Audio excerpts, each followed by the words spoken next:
So with a volume control mode, as the patient's compliance changes, the pressure increases, and again to those alarming levels. The ventilator is saying, I need to deliver this volume regardless of what the pressure is doing.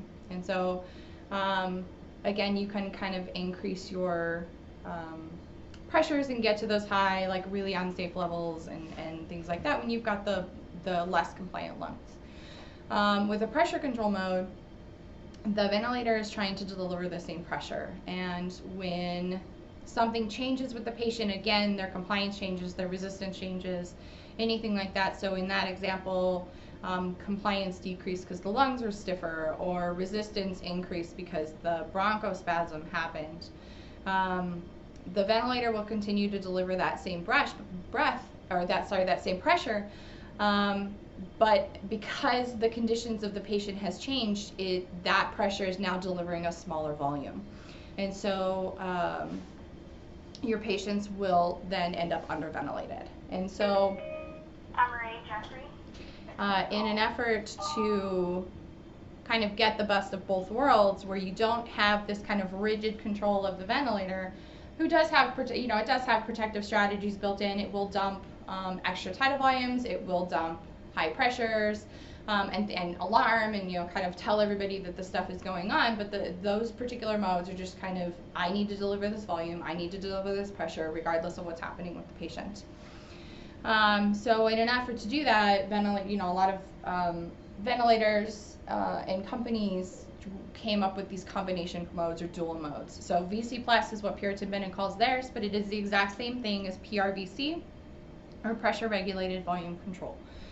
And what it is it's a pressure mode. So the breath is delivered as a pressure, but it is targeting a tidal volume. So instead of going into the ventilator and saying, I want every breath to be 25 centimeters of water pressure, I go in and I say, no, I want to target 60 milliliters or 60 cc's of tidal volume. And I want you to figure out how much pressure that's going to take. And so it's a feedback loop. And so what the ventilator will do is it'll pick a pressure. It has a starting pressure, and I apologize, I don't know exactly where it starts. But for example, say it starts at 25. It will deliver 25 centimeters of water pressure. It'll wait for the breath to come back to the ventilator, and it'll figure out how big it is or how small it is. And so say, for example, it delivers 25.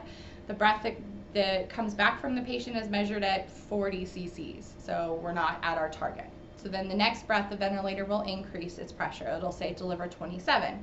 And then it'll wait for that breath to come back and say, oh, it's 45. So then the next breath is 30. So, and then it'll say, oh, that's 50. Okay, now we're closer. And so it's this constant feedback loop of figuring out the pressure that the patient needs based on how much volume they're actually getting to get to the target. So it's trying to do a better job at taking into account changing conditions in the patient. So if compliance changes, resistance changes, things like that. The other thing that I like about it is that I just feel like in my experience, pressure modes are more comfortable. I also have found that when I've had opportunities to put other healthcare workers on ventilators, it's a wide variety on whether or not they prefer pressure modes versus volume modes. Some patients prefer pressure, some patients are more comfortable in volume, and I think that, like for this one, it gives you an opportunity to have a pressure mode but be targeting a tidal volume and things like that, but it's not without its faults. So it's not perfect for everybody. If you have a patient who's super compliant, each time you deliver a pressure, you're getting huge volumes with it, and so it keeps dropping its pressure and dropping its pressure and dropping its pressure.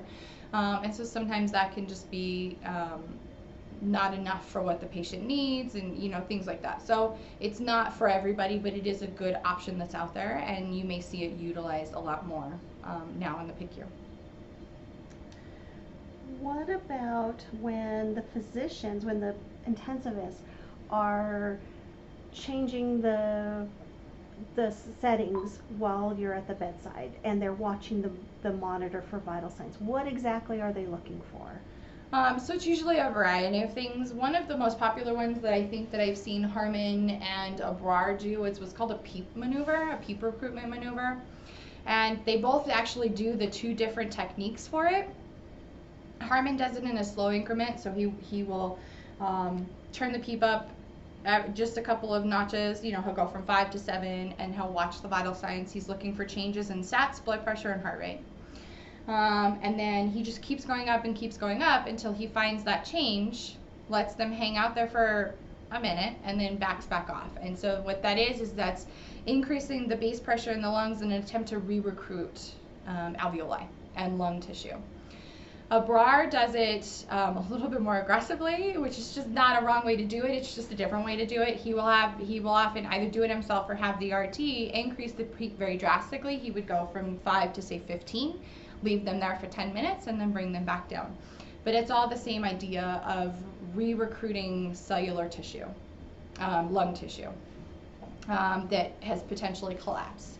And if you have an opportunity, there's some really cool videos on YouTube that look at re-recruitment, and will do things like show what a lung looks like when it's fully collapsed, and then how long it takes to re-recruit and to pop open alveoli that's collapsed, especially. And I think even most of those videos are on healthy lungs, and on healthy lungs it takes a while.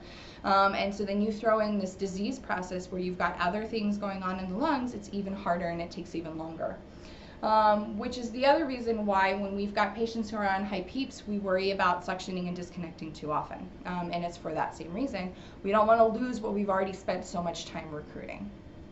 But that's often what they're doing.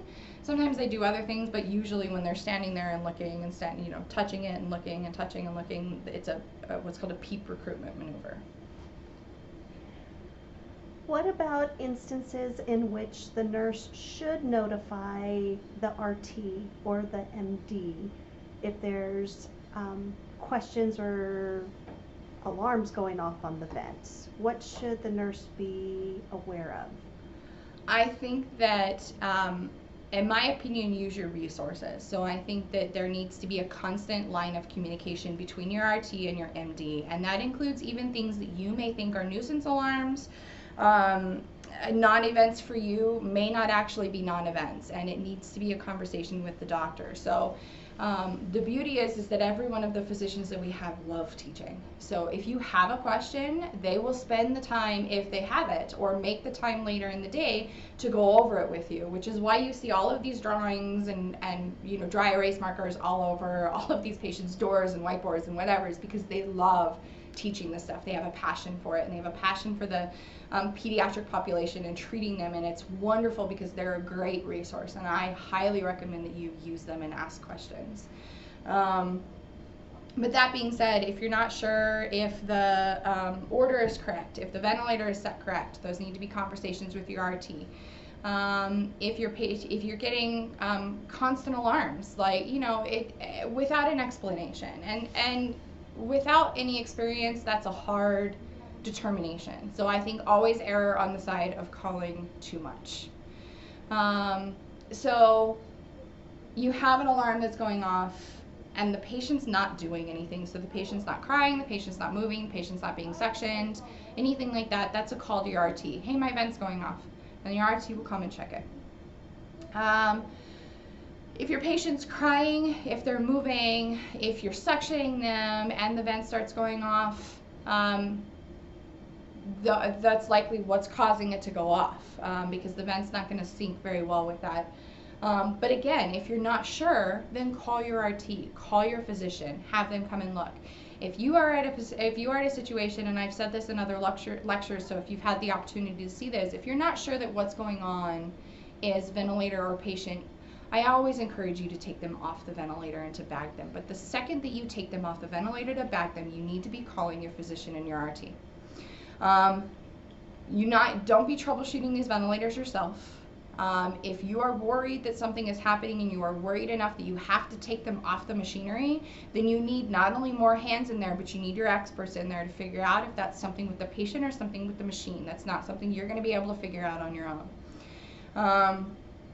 And then the other thing to remember is a lot of things. One is, depending on your RT and their workload, they may not be on the unit. They may be coming from far away. So the sooner you give them the call, the faster that they can get there.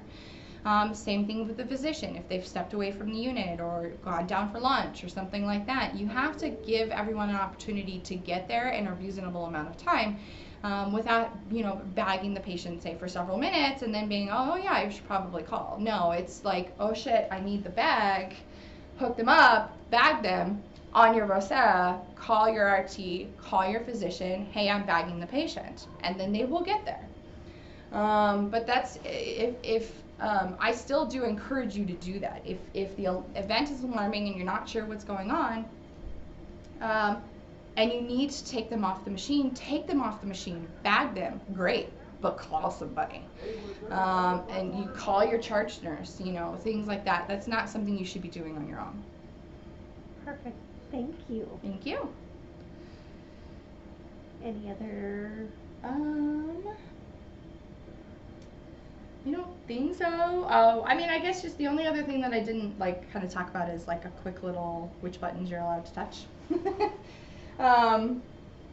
As far as things that you're allowed to touch on here, your 100% button, if you click on the oxygen button, you can decrease the oxygen, increase the oxygen based on whatever their range is.